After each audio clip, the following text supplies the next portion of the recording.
I noticed a frightening pattern in the source code of society. It is not a conspiracy. It is not a secret society meeting in a dark room. It is simply a glitch in the operating system that 90% of the population runs on.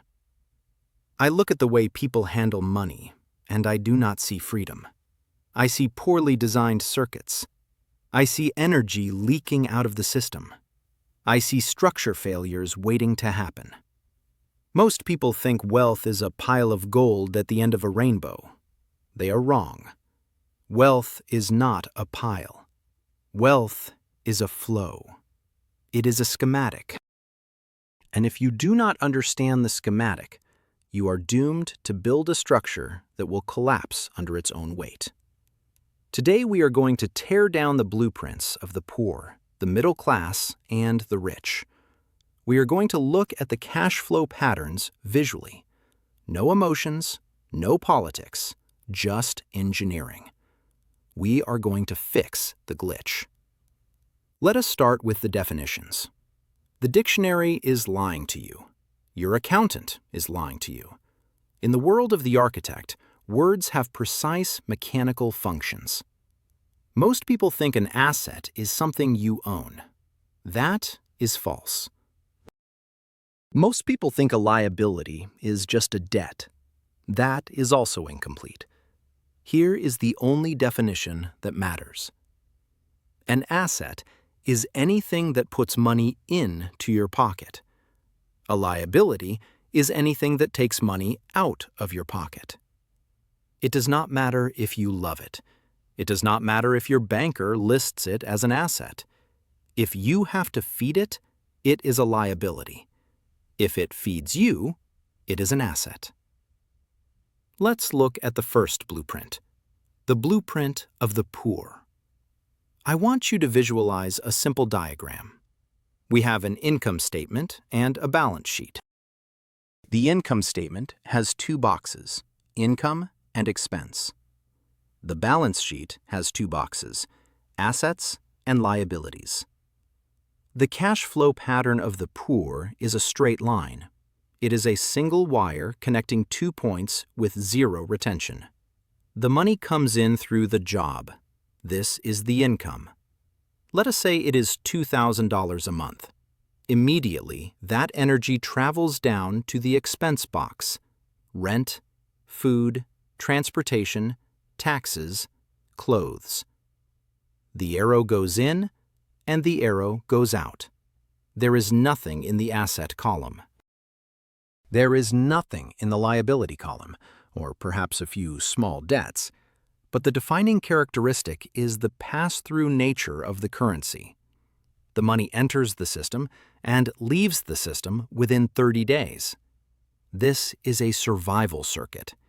It is designed to keep the machine running, but not to upgrade the machine. The problem here is not always the amount of money. You can earn $5,000 and still run this pattern. The problem is the lack of a capacitor. There is nowhere for the energy to be stored or amplified. Now, let us look at the second blueprint. This is where the tragedy happens. This is the blueprint of the middle class. This is the pattern that frustrates me the most because it is a self-imposed trap. The middle class circuit looks like success, but structurally, it is a prison. The income comes in. Usually, it is a higher income. Let us say it is $8,000 a month, a solid salary. The architect looks at this and sees potential. But what does the middle-class individual do? They do not buy assets. They buy liabilities that they think are assets. They buy the big house in the suburbs. They buy the luxury SUV.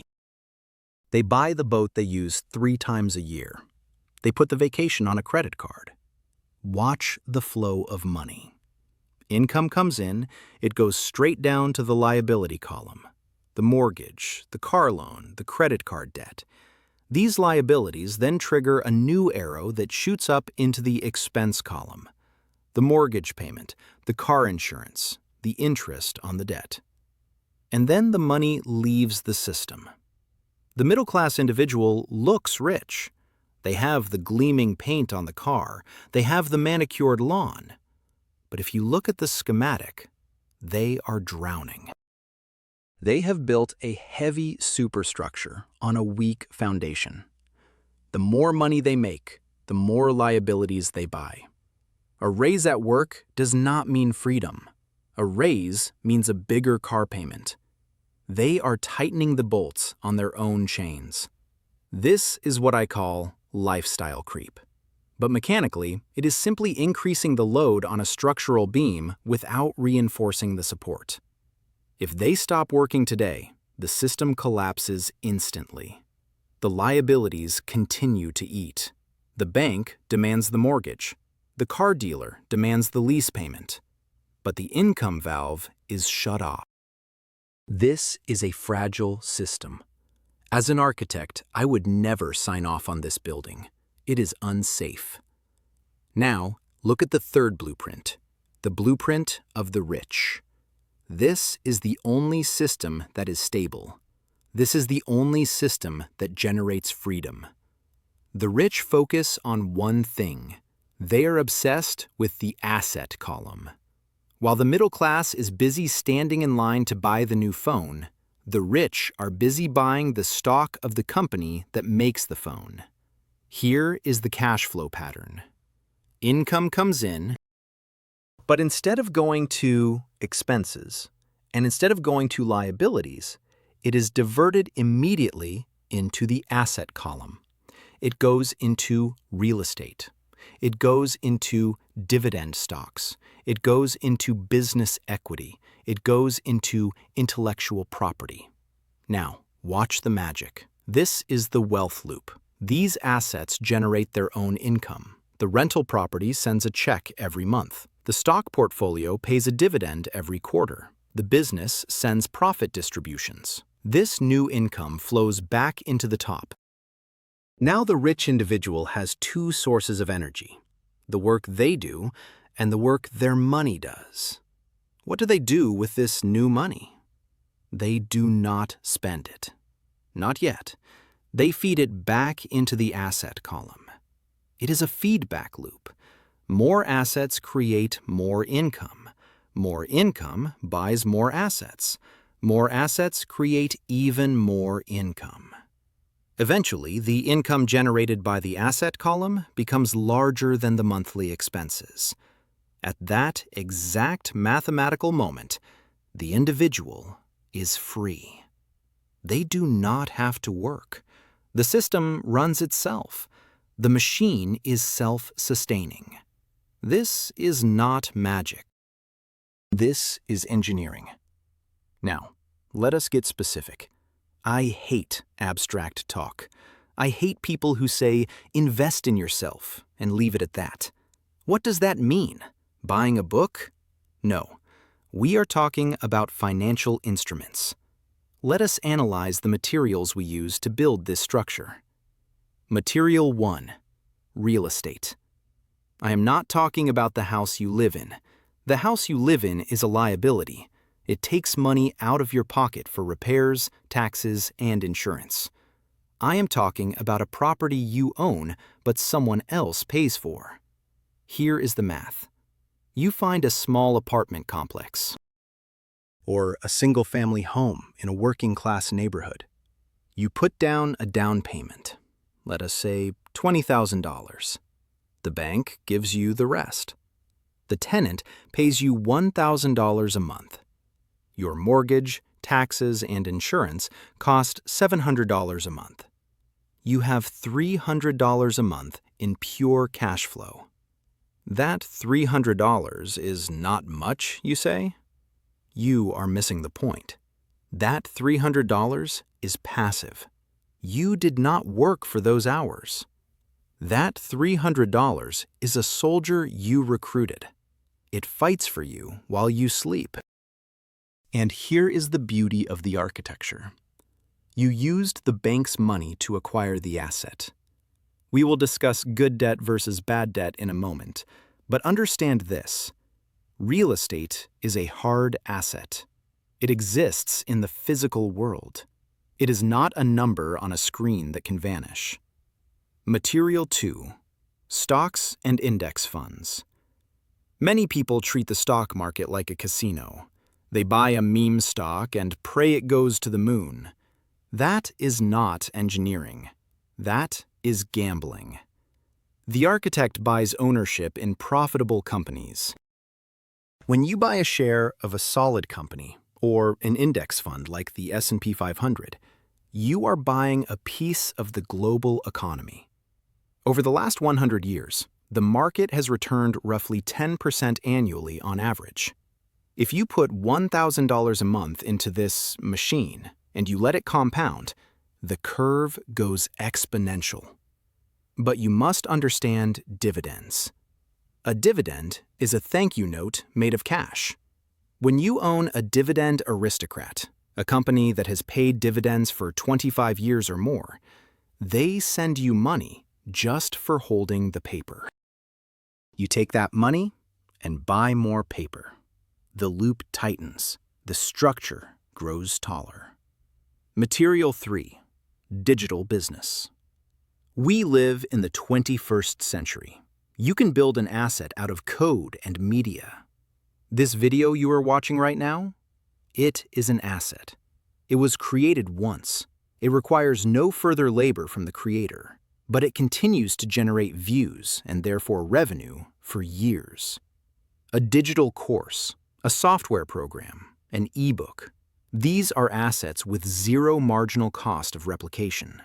If you sell a piece of software, it costs you nothing to sell a second copy. The profit margin approaches 100%. This is high-efficiency engineering. Now, we must address the most misunderstood concept in the blueprints: debt. The middle class is terrified of debt, or they abuse it. The poor are crushed by debt. The rich use debt as a tool, like a power drill. If you use a power drill on your own hand, it destroys you. If you use it to build a table, it saves you time. There is good debt and there is bad debt. Bad debt is debt that you pay for. Bad debt is a credit card with 20% interest used to buy shoes. The shoes lose value the moment you walk out of the store. The debt grows value every day. You are on the wrong side of the compound interest equation. Bad debt is a car loan for a vehicle that depreciates. Bad debt drains your cash flow. It is a leak in the hull of your ship. Good debt is debt that someone else pays for. Remember the real estate example? You borrowed $80,000 from the bank. But who pays the mortgage? The tenant. The tenant is paying off your debt. Meanwhile, you keep the difference in cash flow and you get the tax benefits of the interest payments. This is leverage. Archimedes said, "Give me a lever long enough and a fulcrum on which to place it, and I shall move the world." Good debt is that lever. The rich use debt to control assets.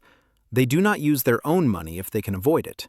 They use the bank's money to acquire the asset, and the asset's cash flow to pay back the bank. This is why the rich get richer. They are playing a different game with different physics. So, how do you make the transition? How do you move from the middle-class blueprint to the rich blueprint? You cannot just flip a switch. You have to renovate the building while you are still living in it. Here is the architect's plan. Phase 1. The audit. You need to look at your bank statement, not with guilt, but with cold, analytical eyes.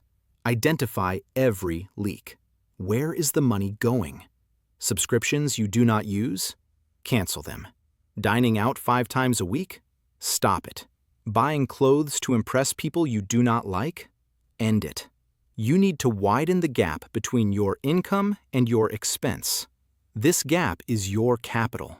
This is the concrete you will use to build your foundation. Phase 2. The liability purge. Attack the bad debt. The credit cards must go to zero. Mathematically, paying off a credit card with 20% interest is the same as making a 20% guaranteed return on an investment. You cannot find that return anywhere else. Stop feeding the banks your hard-earned energy. Phase 3. The asset acquisition. This is where the fun begins. You have capital now. Maybe it is only $500 a month. Do not wait for $1 million. Start laying bricks. Open a brokerage account. Set up an automatic transfer. Buy an index fund. Or save for a down payment on a small rental. Or start a side business that requires low capital but high effort. The key is automation. You are human. You are emotional. You will be tempted to spend the money. The architect does not trust human nature. The architect trusts systems. Set it up so the money leaves your checking account and goes into your asset column before you even see it. Pay yourself first is not a cliché. It is a structural requirement. Phase 4. The scale. Once you have the first asset, do not celebrate by buying a new car. Use the income from the first asset to buy the second asset. This is the velocity of money. Keep the money moving into the structure. Eventually, you will reach the crossover point. This is the day your passive income exceeds your survival expenses. On that day, you are free. You can quit your job. You can keep working if you enjoy it, but you do not have to. I want to talk about the psychological barrier, the fake rich phenomenon. You see them on social media. They are posing with Lamborghinis. They are wearing watches that cost more than your car. Do not envy them. Pity them. In many cases, what you are seeing is a liability column on steroids. That car is leased. That watch is on a credit card. That lifestyle is a house of cards waiting for a breeze. True wealth is quiet. True wealth is a portfolio of apartment buildings that you never see. True wealth is a stack of dividend stocks held in a boring trust fund. The architect does not care about the facade. The architect cares about the structural integrity. When you start building this way, you will feel boring. Your friends will be upgrading their cars. You will be driving your old Toyota. Your friends will be going to expensive resorts on credit. You will be reading books on tax law and market analysis. It requires discipline to stick to the schematic when everyone else is building chaotic, flashy structures. But 5 years from now? 10 years from now? Your friends will still be running on the hamster wheel, terrified of losing their job because the payments are due. You will be sitting on a fortress of assets. You will have options. You will have time. And time is the only asset you cannot buy more of. Let us discuss the concept of tax efficiency. In the poor and middle class schematic, the government gets paid first. You earn $1, the government takes 30 cents. You try to live on 70 cents. In the rich schematic, the corporation gets paid. The corporation spends money on expenses. The corporation pays tax on what is left. This is a massive structural difference. By moving your activities into a business entity, an LLC or a corporation, you change the order of operations. You can deduct your computer, your internet, your home office, your travel if it is business-related. You are legally minimizing the leakage from your system. This is not evasion. This is following the tax code, which is essentially a series of incentives created by the government. The government wants you to build housing. The government wants you to build businesses. So they give you tax breaks for doing so. The employee gets no tax breaks because the government does not need to incentivize you to be an employee. they have enough of those. Another critical component: inflation. The poor and middle class are destroyed by inflation. They keep their savings in cash. Inflation is currently running at 3, 4, maybe 5%. Real inflation might be higher.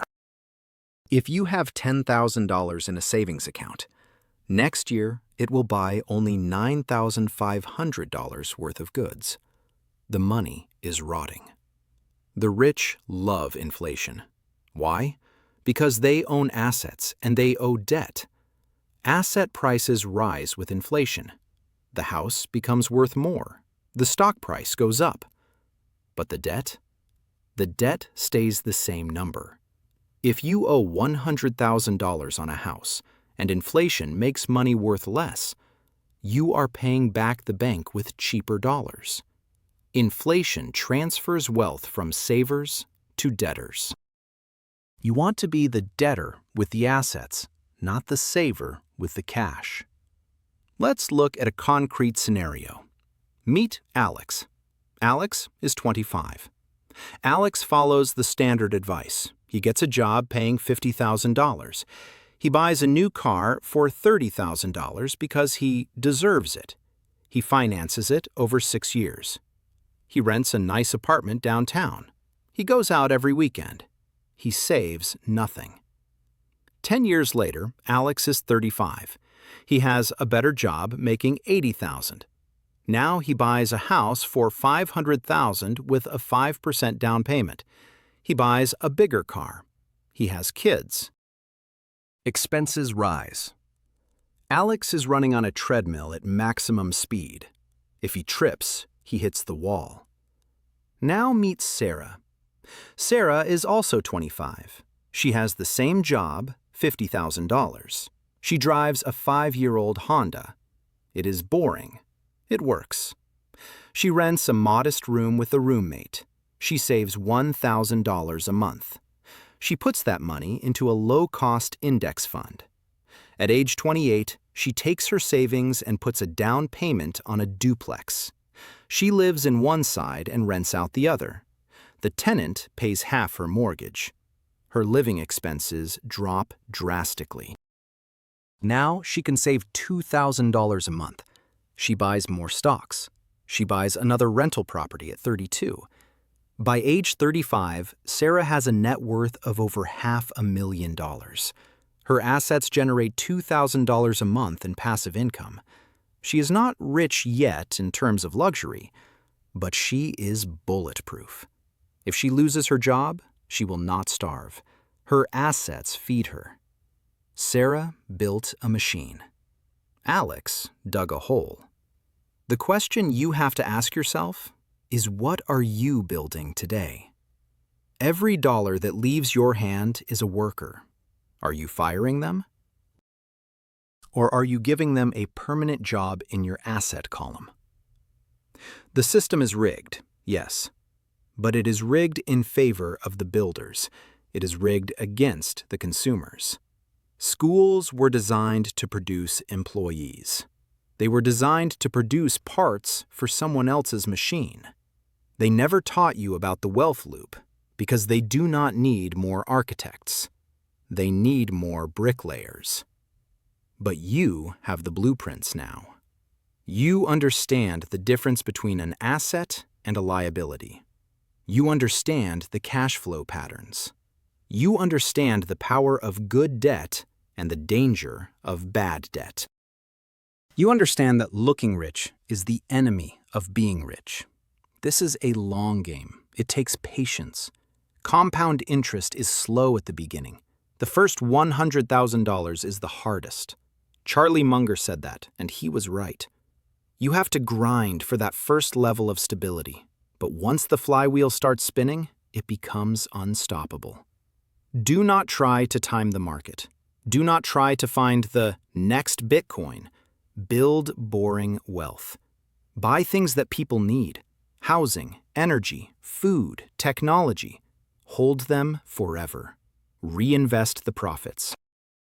I want you to look at your life as a business. You are the CEO of You, Inc. Is your company profitable? Is your balance sheet healthy? Are you investing in R&D? Or are you just burning capital on corporate parties?